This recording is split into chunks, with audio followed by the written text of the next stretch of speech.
Hello, God bless from Up Ministries. It's me, Dick Jr. I am coming to you today to read you Joel chapter 2. This is not super long, but I would say 5 or 6 columns. And a lot of these things are references, or many of these things are references to places. I underlined and circled so much stuff in here, but there's references to Revelation here. Revelation 9:7, Revelation 9:9, Proverbs. But this book is full of a lot of things. It's much like chapter 1 that I showed you the video of me having everything marked and different things. And this is the same. There are marks and all kinds of references that I've written in here in my own hand, things of that sort. But I don't have time for all that on these videos to go through it in that manner.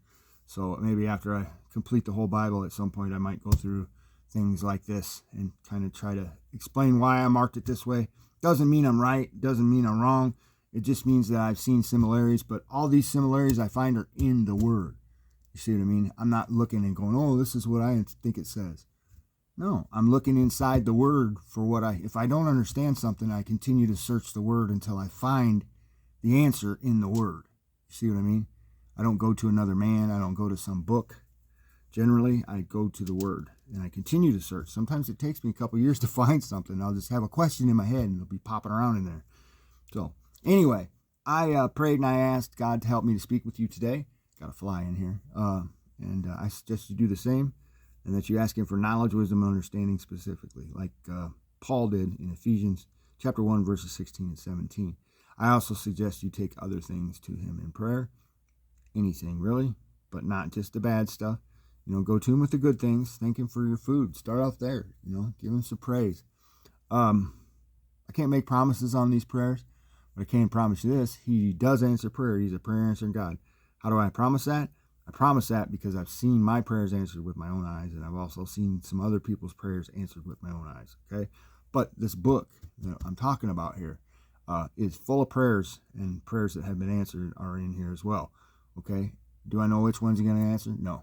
Okay? But here's the thing. If you don't ask, you can't receive, and that's scriptural too. Okay? So get out there and ask Him. Pray to Him. You might just get your prayers answered. All right? So, that being said, I'm going to get started here in Joel chapter 2. And this is, I really like Joel, especially some of it.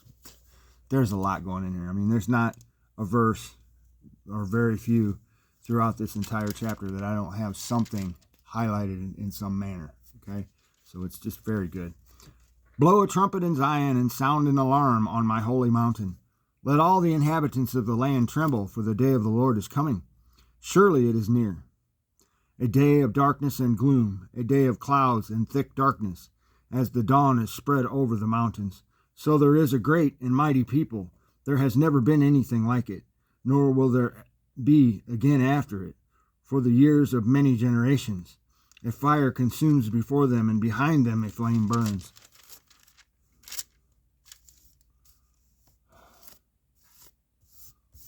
The land is like the Garden of Eden before them, but a desolate wilderness behind them, and nothing at all escapes them.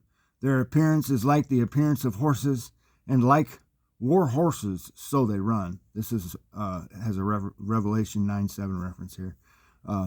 With the noise as of chariots, they leap on the tops of the mountains, like the crackling of a flame of fire consuming the stubble, like a mighty people arranged for battle. Before them the people are in anguish, all faces turn pale. They run like mighty men, they climb the wall like soldiers, and they each march in line.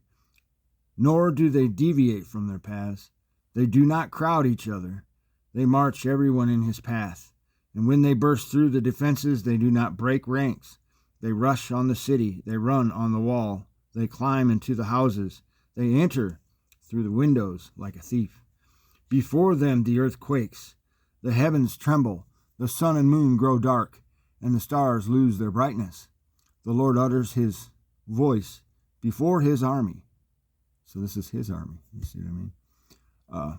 Surely His camp is very great, for strong is He who carries out His word. The day of the Lord is indeed great and very awesome, and who can endure it? Yet even now declares the Lord, return to me, with all your heart, and with fasting, weeping, and mourning. That's very important. Return to me with all your heart and with fasting, weeping, and mourning. So we always have a chance to return to God, at least until the end. So, and rend your heart and not your garments, which means it's a heart thing. It's not a material thing. So, sorry. Now return to the Lord your God, for he is gracious and compassionate, slow to anger, abounding in loving kindness, and relenting of evil. Who knows whether he will not turn and relent and leave a blessing behind him, even a grain offering and a drink offering, for the Lord your God. Sorry. Blow a trumpet in Zion, consecrate a fast, proclaim a solemn assembly, gather the people, sanctify the congregation, assemble the elders, gather the children and the nursing infants. I circled that, and I wrote down in here as a reference Mark 13:17, Matthew 24:19, and Luke 21:23, all written in my hand. That's why I put that, why I circled that. Let the bridegroom come out of his room, and the bride out of her bridal chamber. Let the priests, the Lord's ministers, weep between the porch and the altar. And let them say, spare your people, O Lord, and do not make your inheritance a reproach, a byword among the nations. Why should they among the people say, where is their God? Then the Lord will be zealous for his land and will have pity on his people. The Lord will answer and say to his people, behold, I am going to send you grain, new wine, and oil, and you will be satisfied and full with them. And I will never again make you a reproach among the nations, but I will remove the northern army from you, and I will drive it into the parched and desolate land, and its vanguard into the eastern sea, and its rear guard into the western sea. And its stench will arise, and its foul smell will come up, for it has done great things. Do not fear, O land, rejoice and be glad, for the Lord has done great things. Do not fear, beasts of the field, for the pastures of the wilderness have turned green, for the tree has borne its fruit. The fig tree and the vine have yielded in full. So rejoice, O sons of Zion, and be glad in the Lord your God, for he has given you the early rain for your vindication, and he has poured down for you the rain, the early and the latter rain, as before. The threshing floor will be full of grain, and the vats will overflow with the new wine and oil. And then I will make up to you for the years that the swarming locust has eaten, the creeping locust, the stripping locust, and the gnawing locust, my great army which I sent among you. You will have plenty to eat and be satisfied, and praise the name of the Lord your God, who has dealt wondrously with you.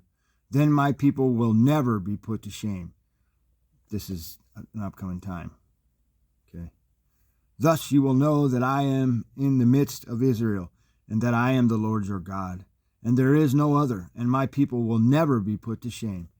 I circled that one too. It's very important because he repeats the same thing twice there, so you need to learn what's between it. Now, it will come about after this that I will pour out my spirit on all mankind, not just believers, all mankind. That's what it says. That's what it means. Okay?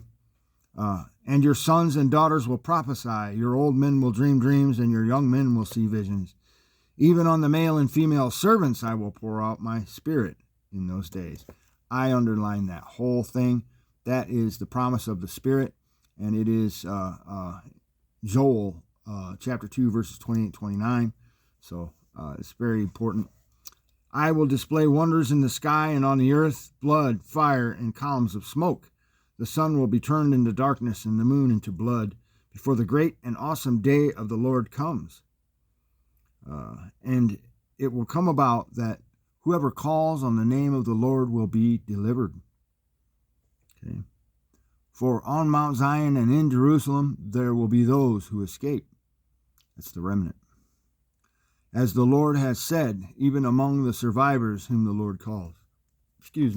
So that is Joel chapter 2. Thanks for listening. God bless.